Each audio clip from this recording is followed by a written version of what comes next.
मृत्युंजय. लेखक शिवाजी सावंत. भाग 41. कुठल्याही राष्ट्रानं एखाद्या वृक्षासारखं असावं. हा वृक्ष असा असावा की ज्यावर सुंदर फुलं असावीत, पण फळं असू नयेत. फळं असलीच तर वृक्षाच्या अंगावर काटे असावेत की फळापर्यंत कुणाचेही हात कधीच पोहोचू नयेत. फळंही अशी असावीत की कच्ची असली तरी पिकल्यासारखी दिसावीत आणि कोणीतरी कधीतरी ती खाल्लीच तर त्याला ती कधी सहजासहजी पचू नयेत.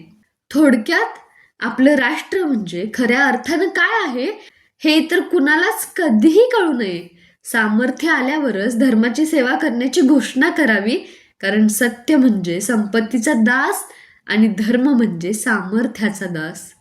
ज्याच्या हातात संपत्ती असते त्याचा कसलाही शब्द सत्य ठरतो. ठरत नसला तरी त्याला ठरवून घेता येतो आणि ज्याच्या दंडात सामर्थ्य असतं त्यांचा धर्म श्रेष्ठ ठरतो. ठरत नसला तर तो सामर्थ्याच्या जोरावर ठरविता येतो. म्हणूनच सत्य हे संपत्तीच्या दारातील आणि धर्म हा सामर्थ्याच्या दारातील सदैव हात जोडून उभे राहिलेले दास आहेत. जो कोणी शत्रूशी संधी झाल्यावर आपण कृतकृत्य झालो असं मानून गप्प बसतो तो एखाद्या उंच वृक्षावर झोपल्यासारखा असतो. खाली पडल्यावरच तो जागृत होतो, किंबहुना त्यावेळी तो संपलेलाच असतो. कारण संधी म्हणजे निखळ विजय नव्हे. संधी याचा अर्थ शत्रुपक्षाचा आपण काहीतरी देणं लागतो त्याची सरळ सरळ दिलेली लेखी मान्यता असते. म्हणूनच संधी करत बसण्यापेक्षा शत्रूचं सैन्य निस्त्राण झालं आहे, निसर्गाची आपणाला साथ आहे, शत्रूच्या सैन्यात रोगराई माजली आहे, अन्नधान्याची टंचाई आहे, त्याच्या सैनिकाचं मनोधैर्य ढासळलं आहे, तोवरच त्याला खडे चारावेत. तशी परिस्थिती नसेल तर तशी निर्माण करून मग चारावेत. राजानं जीवनाची ही अंग नेहमीच लक्षात ठेवावीत आणि त्याप्रमाणे वागावं. ते शक्य नसेल तर आपलं राज्य दुसऱ्या योग्य आणि कर्तृत्ववान राज्याच्या हाती सोपवून आपल्या अंगाला भस्म फासून सरळ वानप्रस्थाश्रम स्वीकारावा असं धर्मशास्त्र सांगतात.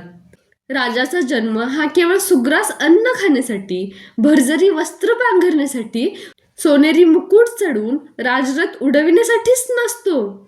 त्याच्यासाठी आणि अखिल राज्यासाठी उन्हातान्हात अहोरात्र शेतात राबून घाम गाळून धनधान्य पिकवणारे कृषीजन काही पकडून आणलेली कोणी दस्यू नसतात. राज्याच्या संरक्षणासाठी आणि आसमंतात त्याची प्रतिष्ठा वाढवण्यासाठी सावरीच्या कापसासारखं आपलं जीवन निडरपणानं उधळणारे सैनिक काही माथे फिरून असतात. त्यांच्या रक्ताच्या लाल रंगामुळेच राजाचं पिवळं कातडं चकाकत असतं. त्यांच्या रक्तामांसाच्या खतातूनच राजाचं रोप वाढत असतं आणि त्याची रसाळ फळं राजा आणि प्रजा चाखीत असतात. त्यांच्या घामाशी आणि रक्ताशी एकनिष्ठ राहू शकत नाही तो राजा तरी कसला आणि ते त्याचं राज्य तरी कसलं. महाराज, आवर्जून सांगावं असं वाटतं की कटू असलं तरी हे सत्य आहे आणि सत्य कुणाच्याही इच्छेवर चालत वा बदलत नाही, बोलल्याशिवाय राहवत नाही. म्हणून मी आज हे स्पष्टपणे बोलतो आहे. शेतातील पीक पशुपक्ष्यांनी उद्ध्वस्त केल्यानंतर मग गोफण फिरवण्यात कोणताच शहाणपणा नसतो.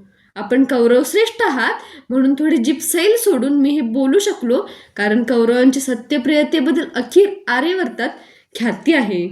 शेवटी आपण आपल्या इच्छेप्रमाणे पटेल तो निर्णय करावा. काळ हा अखंड आहे आणि तोच सर्वांचा न्यायनिवाडा करणारा एकमेव निपक्षपाती न्यायाधीश आहे असा माझा ठाम विश्वास आहे. माझ्या या नीतीतून आपण आपल्या प्रश्नाचं योग्य ते उत्तर शोधून काढालच.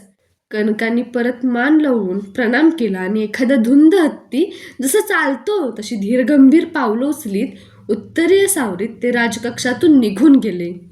दूरवर कुठेतरी गंगेच्या रोखाला एक टिटवी केकाटत गेली असावी. तिचं ते कर्णकर्कश ओरडणं माझ्या कानांवर आदळलं. क्षणभरच मला वाटलं, टिटवी? किती क्षुल्लक जीव, पण आवाजात किती आर्तता आणि भेदकता, आसमंत चिरणारी.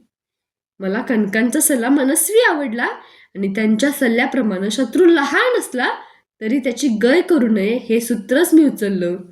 त्या एकाच हेतूनं पांडवांना वारणावताच्या अरण्यात जिवंत जाळण्याची कल्पना माझ्या मनात घोळू लागली.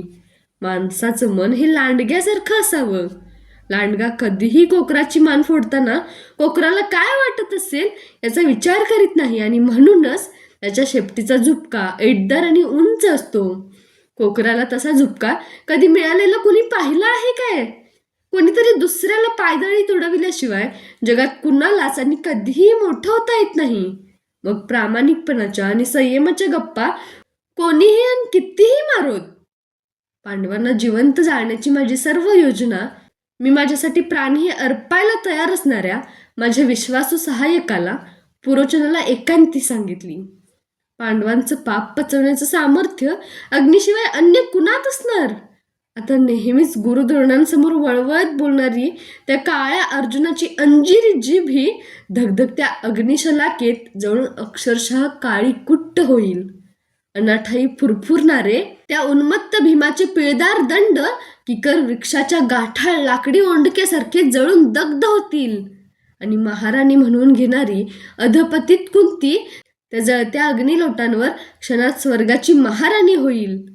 वारणावताच्या अरण्यात जेव्हा त्या ज्वालाग्राही घराचा पुरोचन भडका उडवून देईल तेव्हाच गेली 15 वर्ष माझ्या उपेक्षित अंतरात भडकलेला वनवास शांत होईल. उपेक्षेचा धुमसणारा अग्नी शांत करण्याचं सामर्थ्य केवळ सुडाच्या अग्नीतच असतं. म्हणूनच पुरोचन एकसारखा माझ्या डोळ्यांसमोर नाचत होता. त्याचा बारीक डोळ्यांआड लपलेली मजवरची आणि त्याची एकनिष्ठताही मला स्पष्ट दिसत होती.